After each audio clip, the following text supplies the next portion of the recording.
And KVGC News Time, 9 minutes after the hour. Time for a look at the news for a Monday. It's the 27th day of July for 2020. Amador, El Dorado CAL FIRE, along with fire crews from Amador and Sacramento County, rolled to a grass fire Sunday morning just after 11 in a rural area of eastern Sacramento County. According to CAL FIRE, firefighters were dispatched to Michigan Bar Road near the intersection of Carbondale Road and the Amador County line. The fire appears to have started near an outbuilding barn. The fire was first reported around 30 acres, but soon grew to 51 acres. Although it threatened to damage the pole barn structure, the forward progress of the fire was stopped. CAL FIRE reported the blaze was fully contained by about 1:30. The cause is under investigation. And Governor Gavin Newsom announced this past week the state working to increase its stockpile of surgical masks as the number of coronavirus cases continue to increase in the state of California.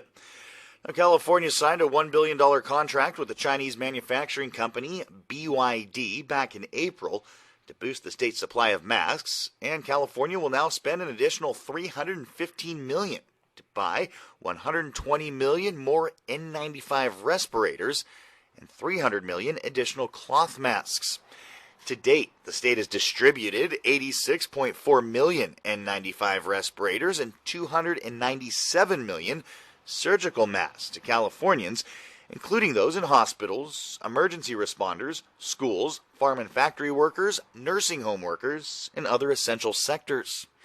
The state is trying to maintain a stockpile of around 100 million N95 respirators and 200 million surgical masks. The governor has mandated Californians wear face coverings in public spaces. And here are the latest Amador County COVID-19 statistics as of yesterday. Laboratory confirmed cases in Amador County now sit at 81. There are 3 hospitalized cases currently in Amador County. Now, total active cases stand at 32. 49 have been released from isolation. Total test results received in the county, 3,850. And the breakdown shows that the male-female breakdown is even. Males, 40, females, 41. The age group, the largest age group, is the 18 to 49-year-old, followed by the 50 to 64-year-old, then the 65 and older group, and the youngsters under 18. And Jackson and Ione both tie for the most cases, 25 in both of those cities. Pine Grove, Pioneer, Sutter Creek, and Amador City follow that with Plymouth and Volcano. But once again, there are currently 32 active cases of COVID-19 in the county. Calaveras Public Health on Friday reported 5 new cases of COVID-19 in Calaveras County. The additional cases include 3 females between 18 and 49, 1 male between 50 and 64, 1 male over the age of 65.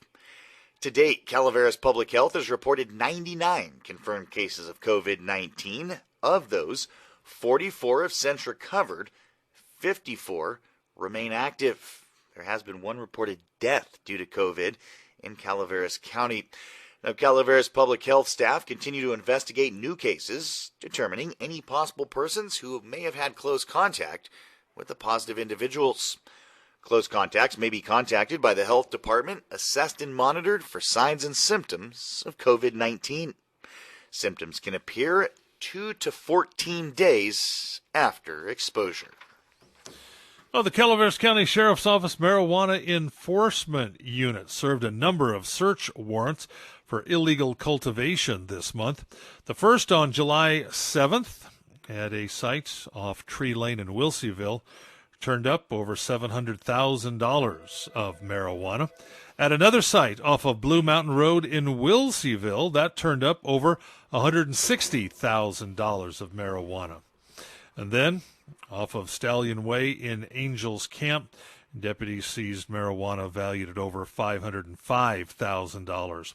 Another 2 unrelated search warrants were served on the 16th of this month. The first off Whiskey Slide Road in Mountain Ranch. Deputies seized over $938,000.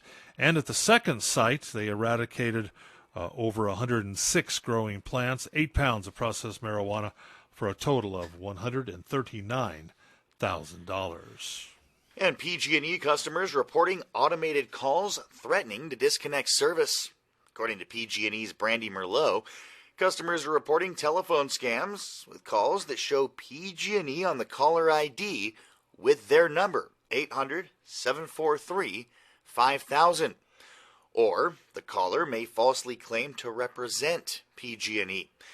The utility says the caller will instruct you to press a menu option, then connect to someone who asks for personal information. This is a scam, folks. Hang up the phone. Be aware. PG&E is not making these calls. Scammers can disguise their true phone numbers or simply claim to be from PG&E. Merlot says PG&E will never ask for financial info over the phone. False financial requests like this should be treated as a scam. Merlot adds, PG&E's Corporate Security Department and local authorities investigate all reported scams. Take action against caller ID scams. Remember, if you have doubts about an incoming call from PG&E, hang up. Call the customer service number 833-500-SCAM. That's 833-500-7226. And the Veterans Community Blood Drive is coming on Monday the 3rd, which will be 1 week from today, believe it or not. 10:30 to 5:30 at the American Legion Hall on Sutter Hill. Vitalant will be testing blood donations for COVID-19 antibodies as well. All donors are required to wear a mask or face covering.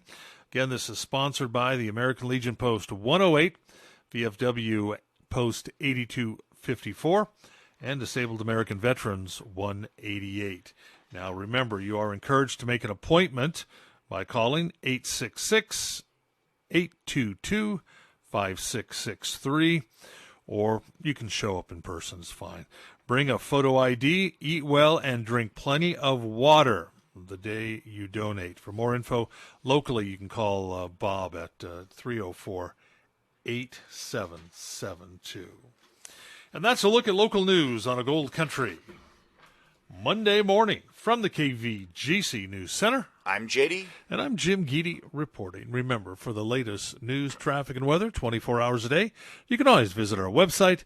That's kvgcradio.com.